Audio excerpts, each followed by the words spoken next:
All right, guys. Our next guest is one of the most highly touted prospects in the UFC's lightweight division, currently ranked number 12 and riding a whopping 7-fight win streak. And it just so happens that he takes on one of the other most highly touted prospects in the division in Rafael Fiziev this weekend, December 4th. Chief prank puller at CKB, Brad Quake Riddell. Welcome back to Submission Radio. How are you, man? Yeah, good, bro. It's been a different camp, but all is well. How are you guys? Yeah, good, man. Good. And before we get into this fight, we have to get an update. What's the latest on you photoshopping Huge's face onto things? Any more creative creations since last time we spoke? I haven't done one for ages because we've been locked up at home, but I did see that there's a new Tiger King out. Yes. I will definitely put him in some of that shit. I just need to watch it first. I will download it and watch it on the plane, and then when I get off the plane, I'll have some photoshops for you. Fantastic. So Huge isn't safe. I was going to say, yeah, with season 2 out, this is the perfect time. Maybe put his face on, I don't know, Carol Baskin or something. 100%. I'll get him. So, Brad, looking at this fight, man, people may or may not know that you and Fiziev actually have history. Take us through it, man. When did you actually first meet Rafael? I used to bump into him a little bit in Phuket when he was down at Phuket top team, and then when I left my job, he took over, and then I think I was there for about a year or so while he was still coaching, and yeah, we trained together a bit, and yeah, sparred and wrestled, and everyone seems to think that's like a massive deal, but yeah, man, I've trained with a few guys in that come into that top 15, like Arman and Damir, Rafael, obviously Dan. So it's nothing too shocking from my point of view. Yeah, well, that's kind of the narrative of this fight. People are like, hey, these guys used to be friends. Do you feel like people are making too much? Is it too much? You still are friends. You still are friends. Yeah. We're still mates, bro. Yeah. Yeah. But I mean, I don't know. I guess from the outside, people kind of it's not crazy. It happens in MMA, but I guess it's one of those things. It's like, how do you go about fighting someone that, as you said, on the record, still friends? Business. It's just business, man. Like, I want to make money, feed my kids. He wants to make money, feed his kids. He wants to be the champ. So do I. So, I mean, you just think about that instead of thinking about the fact that we're mates. Just think about it as like healthy competition. And, you know, in my opinion, he's one of the best in the top 15 for sure. And so I want to test myself against them because, I mean, why would you not want to test yourself against the best people in the world? So I think Raf's one of the best for sure. You mentioned just before how a lot of people think just because you guys sparred, that sort of means something going into this fight. Sort of break that down a little bit for us. In those terms, is it kind of one of those things where you guys sparred, but so much time has passed, you guys have evolved so much that it's not something really that you're factoring in? Or do you go back to some of those sort of sparring sessions and can you take anything away from it at all? Oh, really? It was like 4 or 5 years ago, I guess. I mean, he's changed a lot since then, and I've changed a lot. I barely did MMA back then. So, I mean, a whole heap's changed for me. But, yeah, I definitely don't think I'll rely on those sparring sessions too much. Yeah. Yeah. I mean, you change in like 6 months, 3 months in the sport, you know, like it evolves so quickly. I mean, you can't rely on some shit from 4 years ago. Yeah, 100%. What do you remember from sparring Fiziev? Because when you look at this fight, you just think, oh my God, like the level of striking in this fight, you've got 2 premier strikers. It's like, how can this not be a banger? What do you remember from the sparring sessions, and what was kind of the hardest thing about sparring with Fiziev? I just imagine he's one of those guys that when you're sparring him, you're like, yeah, this is going to be it's going to be a tough session. This is no walkover guy. Yeah, like, I mean, everyone's seen the way he fights. Like, he's very, I feel like we're very similar. Like, we're very evenly matched, sort of everywhere. I don't think either of us stand out, like, significantly above each other in any aspect of the sport. So it's going to be a very, very even, interesting fight. It'll be, I guess, who turns up ready on the night. But yeah, like from memory, man, like obviously he's hard to strike with, even though he hasn't wrestled much in the UFC. Like he's a very good wrestler. He's got some pretty good submissions up his sleeve and stuff like that. yeah, like it's hard to say, you know, because like I'm not going to talk shit about my mate, but it's going to be a pretty epic fight, man. Like I think as excited as everybody is, they have good reason to be. Yeah, and when he was talking to James Lynch just earlier last week, he was talking about how the perception that this is just going to be a battle on the feet might be an incorrect one, because he's broken down how obviously, you know, you don't mind wrestling guys. You've got great wrestling yourself. And he himself, like you mentioned, has great wrestling as well. Do you think people are kind of maybe underestimating how mixed and different this fight might end up come fight night? Yeah, I think everybody wants it to be like a stand-up bloodbath, like, you know, 3 rounds of just standing there having a good bang at each other. But, I mean, it could go anywhere. Like, at the end of the day, you win, right? That's the goal. You have to win. Otherwise, you don't progress. I don't really believe that if you lose and have like, for instance, like Chandler's fight, he was very happy with the way it went. But from my point of view and in my mind, if I lose, even if the fight is that exciting, it's too detrimental on your career. Like, I'm in the sport to prove I'm the best, and losing doesn't aid me in any way in my argument. So yeah, man, I will win at whatever cost it takes. Like, if I took him down and he couldn't get up, I'll keep taking him down.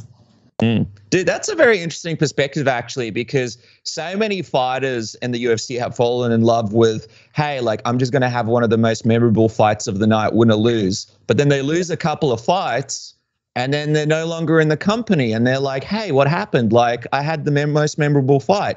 But a lot of it does have to do with wins and losses and where you go. Do you feel like that's like a maturity level and something that you learned through your combat experience? Or like, what is it that kind of made you realize that? Well, you don't just lose the fight, do you? You lose like a bunch of years off your life as well, man. Like, yeah. I mean, there's no way Max and Yara walked out of that fight with the same brain cells as when they went into it. Yeah. Like, that was an insane fight. And they keep getting crazier and crazier. Like, lately, I don't know why, but it's just been a surge in ruthless fights and insane amounts of damage that's been happening to people. And, like, I don't care how much you enjoy fighting. Like, you don't want that to happen to yourself, for sure. So it's like it's a smart man's game. Like, yeah, I mean, Khabib had a pretty good career, man. He went in there pretty untouched and came out pretty untouched. So I mean, that's an identity. We're left with a lot of money and a lot of fame. So he did it the right way. When you think back to your run, obviously you've had a lot of fights, a lot of, you know, Muay Thai kickboxing fights. Was there one fight in particular that made that set in for you? Was there one fight where you walked away, you know, you took a few punches, you took a bit of damage, and you sort of spent that next couple of weeks thinking, all right, I might have to switch things up a little?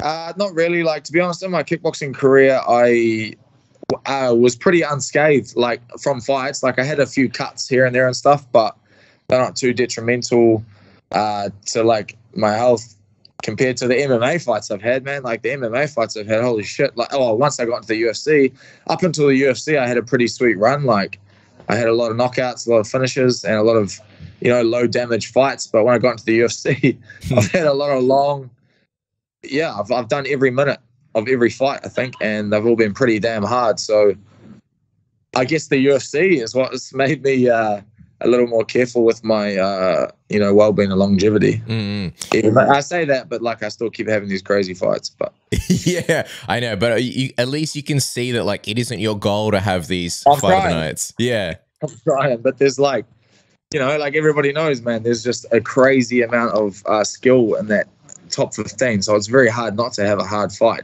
Like, there's nobody in there is easy, and everybody in there is pretty hungry to win. So yeah, like, most likely every fight's going to be a little bit painful. I have to ask though, what was the call like? Because you called Rafael before. Was it before this fight was official, before anything was signed, and you just wanted to kind of clarify, like, hey, what was that call like? Well, I texted them and just said that they sent me his name on a contract and I hadn't signed it, and just let me know when you're free for a call. And I was leaving a training session. I just he messaged me saying he's free, so I gave him a call and we just had a chat, and I just said that there wasn't anybody available to fight other than him. Like, me and him it seemed like for some reason me and him were the only two guys available in the top 15 to have a fight this year. Otherwise we had to wait, or we had to fight somebody unranked. And it's a lot of work to get into the rankings, obviously. And I also don't want to wait because I like money in my bank as well. I enjoy fighting, and so does he. So we just said, I just said, man, we're like friends before and after. And he goes, yeah, let's make some money. And he said, don't get injured in fight camp, which I haven't, which is good. And yeah, that was it. See, that's nice. That's nice of you. And he said that he appreciated it. Yeah, because I was going to say, I think last time we spoke, you were saying that you were still eyeing Gregor Gillespie and you wanted to kind of move up the ranks. And then obviously you didn't fight for 1,000 years for reasons that were beyond your control. So I know first half of the year was kind of frustrating. Then you got the last fight in, and then you were kind of all right, if I can get another one in, awesome. And you being number 12, there must be a part of you that it's A, I got to fight a friend. B, he's ranked below me, above me in 14. I'm sure you were probably thinking hey, maybe give me Gregor or, someone a little bit lower on the rankings. But you're saying just nobody was available. Nobody was available. I did ask for Gregor. Nothing against Gregor. I just wanted to, it was in my head, right? For months on end, the fight moved a little bit here and there. And so I just need to get that out of my head. I need to fight him and test myself against his wrestling. And, yeah, it's all good fighting Rafael. Regardless of what number he is, he's, everybody says it as well. He's definitely one of the best in that division. I remember Michael Chandler saying in an interview that he will be the champion one day. And the way I translate that is that he gives Chandler hidings at the gym, which I could probably definitely see that happening. So, yeah, I consider Raf top 5. So beating him, whatever, if my number doesn't move, cool. I still beat an extremely skilled fighter. Yeah, absolutely. He was talking about how the UFC kind of tried to put this fight together a couple of times. What do you think it is like? Obviously, when on paper, this is one hell of a fight, obviously. But why do you think the UFC just kept coming back to this fight over and over? It just seems like they were just really looking for a chance to put it together one way or another. Entertainment business, isn't it? Yeah. Because they kind of knew you guys didn't really want to fight each other, though, right? Well, we knew we were going to fight eventually. We just thought we were going to fight a little later, probably when we were a little higher ranked. But it is what it is. So now we're fighting, and there's a lot of happy people. And at the end of the day, if you want to get paid more and do better in the company, you need to, unfortunately, do what the fans want. Even if it clashes with your interests or friendships and stuff like that. If you do that and you have a really good fight or something, everyone is really happy, you have something to go back to the round table with. If you don't do that, well, it's very, very hard to negotiate, isn't it? And also, you're on this awesome win streak. It's co-main event. You were saying to us last time that you were thinking that the last fight would kind of give you a bit more exposure in the US. What about this one, man? If you go in there and you beat Raf, a guy who's so highly touted, as are you, what do you think this one will do for you? Well, I think I will probably be on most main cards in the future. And I guess from there on, it's higher ranked opponents for me, which is pretty cool.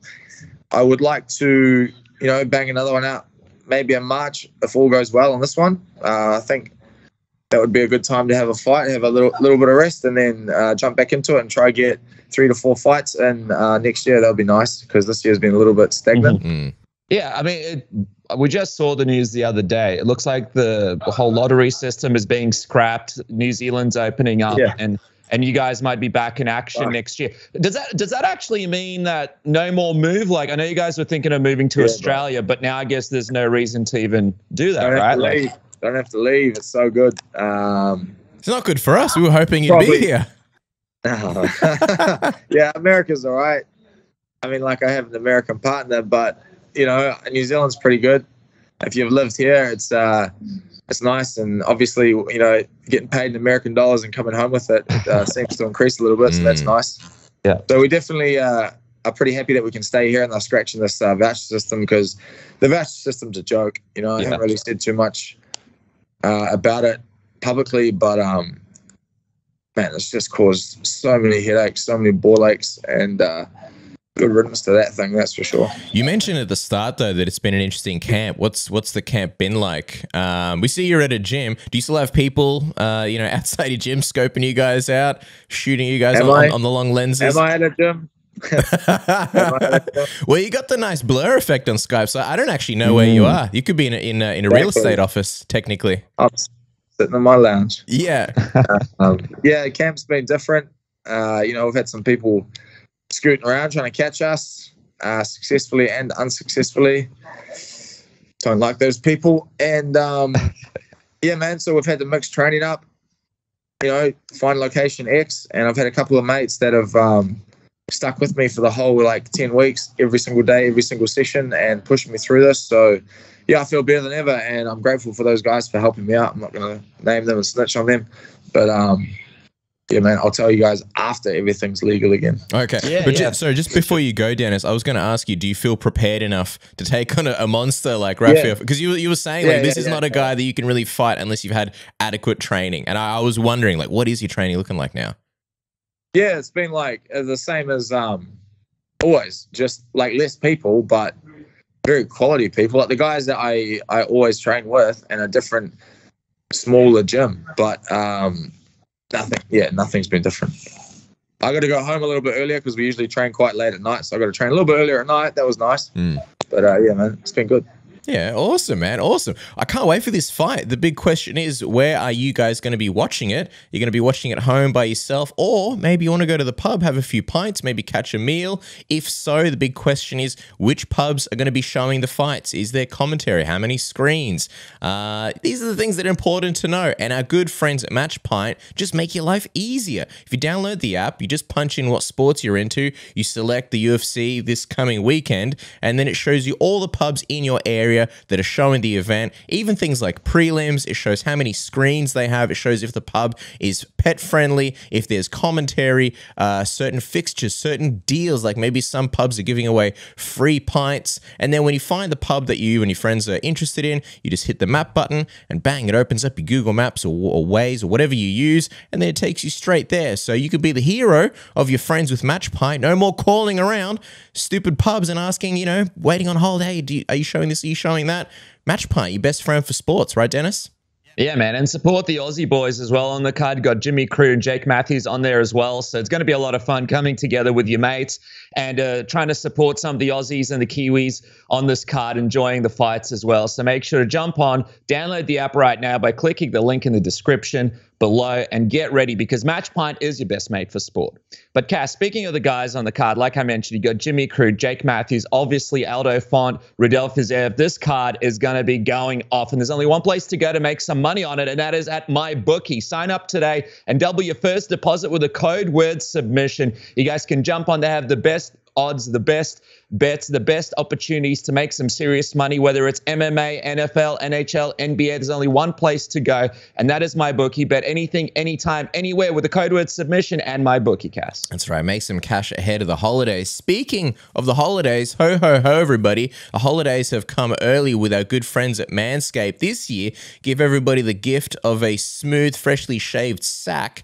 But the only thing red should be your Santa hat, not your balls when you're cutting them with an old rusty razor. So, transition over like a sweet omoplata, transition over to the pound-for-pound greatest grooming tool in the world, the Manscaped Lawnmower 4.0. Skin-safe technology, no more cutting your balls. It's waterproof, so you can just get it done in the shower. You got the LED light, you've got the travel lock, wireless charging dock station, up to 90 minutes battery life, so you can basically, power Santa's sled and shave your balls all in one night. And, we've got summer coming around the corner here in Australia, so with this guy, you'll be going down a few chimneys, if you know what I mean. And then the Performance Package 4.0 comes with the lawnmower itself, the Weed Whacker ear and nose hair trimmer. Used that the other day, fantastic. You got the Crop Preserver and Crop Reviver anti-chafing ball deodorant, moisturizer, and toner. They give you some free underwear and a free bag to keep all your goods in. What more could you want? They've even got 25% off for Black Friday and Cyber Monday. So Christmas gifts this year, sorted. You'll be like Oprah, Manscaped for you. You get a Manscaped. You get a Manscaped. Everybody gets a Manscaped. Isn't that right, Dennis? That's right, man. 25% off and free shipping right now. Jump on it because this deal is not going to last for long. Use the code word submission now. Get 25% off and free shipping today. You know, change your life the Manscaped way, the right way, and have those smooth balls going into 2022. But Brad, dude, I was going to say the lightweight division is on absolute fire right now. Like you were talking about Gillespie and stuff and how everybody's booked out. But like when you look at that division, there are just so many amazing fights for you. There's so many classic battles, like just huge money fights all around, no matter where you look at in that ranking. I mean, are you excited about the potential of sort of breaking into that top 10? And are there a couple of guys outside of Gillespie and stuff who you're just like, man, I can't wait to get in there and have a crack with this guy finally? Yeah, like there's a few, any of them are pretty damn appealing, to be honest. Like there's not one name in there that's not like a beast in some way or another, some aspect of the sport. So like whoever they send me after RAF, like all goes well. Whatever, it's gonna be cool, man. Like it's gonna be a decent fight, regardless of who it is. They can all strike, they can all grapple, and they can all wrestle. So yeah, man, it'll be sick. It's gonna be a good year, that's for sure. I gotta find out from you, man. Obviously, your trajectory is to the title, and it's for a lot of people, they believe it's just a matter of time till you'll be fighting for that title. Who do you think is going to be the champion by the time you have that title shot? There's so many great contenders. Obviously, Islam, Justin Gaethje, and Dustin Poirier takes on Charles Oliveira, UFC 269. Who do you think is going to be holding that belt by the time you get to it? Man, it's a hard question. Like, I mean, everyone has a puncher's chance, you know. So, I would probably say Islam, but I mean, like I said, everyone has a puncher's chance. So if you catch him and you hurt him and he goes down, you can get him out of there. But if he grabs hold of you, it's a little bit different. So at the moment, most likely Islam. But I mean, like Charles Oliveira's got such good jiu-jitsu, and I remember Islam got pretty close to getting caught in a guillotine earlier in his career in the UFC. So I know Charles has got a pretty gnarly one. So it's hard to say, man. Like there's so many skillful guys, and Dustin Poirier, he just like doesn't seem to gas out. So if the fight goes longer, he can survive. You know, it's also a possibility for him. But yeah, I guess we'll find out soon. I think it's cool because in most of the divisions, you're like, okay, this guy's probably going to be the champion for a while, and in lightweight, you're like, I don't know what's going to happen. Like a year from now, who's going to hold the title? We don't know. Yeah. But I know that like when we were talking to Israel once, he mentioned how him and Eugene were already sort of game planning a little bit for what they would do if they fought John Jones. I'm wondering, when you see a guy like Islam, a guy that many people believe would be champion, is that someone who you and Israel and the team kind of start game planning against, or start thinking about, all right, what would we do already at this point? I thought about that. See you guys. I thought about that like a good 2 years ago. Once I started watching him, I started working on things that I thought would, help me against someone like that. Because if it works against him, it'll probably work against anybody on the ground. So, yeah. Yeah, smart, man, smart. We'll let you go in a second, man, because I know you're probably dying to have a shower. But just last thing, I wanted to get your thoughts, man. Dan Hooker exiting, well, not officially, but it looks like Dan Hooker will be moving down to featherweight, potentially. Oh, yeah. How do you feel about that, man? Well, I don't know. I just saw his Instagram. I don't know. Like, it's something he must want to do, and whatever. Like, I support him when he's at lightweight. Support him if he's at featherweight. It's yeah, man. Like, it just must something. He must have his eye on something down there. Like, he must want to go there. It's been that everyone's so shocked, but he spent his majority of his career there. Yeah, man, it'll be interesting. It'll be cool. Some good fights down there for him. Like, he's a psycho. And I think he was saying something about a Korean zombie, and I was like, "Oh, geez, that's a crazy one."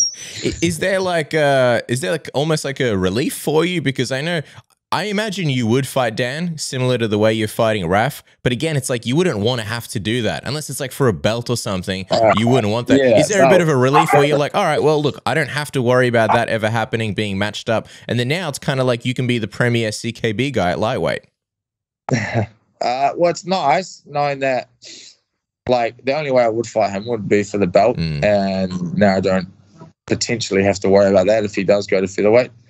So yeah, it is nice, but it's different to Raf. You know, it's the amount of time I've done in the trench with Dan is it's a little bit more of a different situation to fighting Rafa. Yeah. How do you see it going down, man? You and Raf this coming weekend. How do you see your hand getting raised? Yeah, man, I assume somebody will probably go to sleep or it will go the distance, most likely. Maybe in the first round, someone could get caught when we're both really fresh and sharp. And then I think, you know, I'm a little bit more experienced going the distance. So, yeah, could favor me there as well. I can't wait, dude. Stylistically, this is just an incredible fight, man. It's like, it's the kind of fight that you could see happening years down the track when, like, you know, someone's already held the belt or it's for the title. So the fact that we're getting it now is just a treat. Brad Riddell versus Rafael Fiziev, December 4th. That's going to be December 5th here in Australia and New Zealand. Follow the man on Twitter and Instagram at Brad Quake Riddell. Can't wait for the fight, man. Best of luck, and we'll chat to you afterwards, Brad. All right, guys. Cheers, man. Thanks for your time, Thanks, man. Brad. Bye. See you later.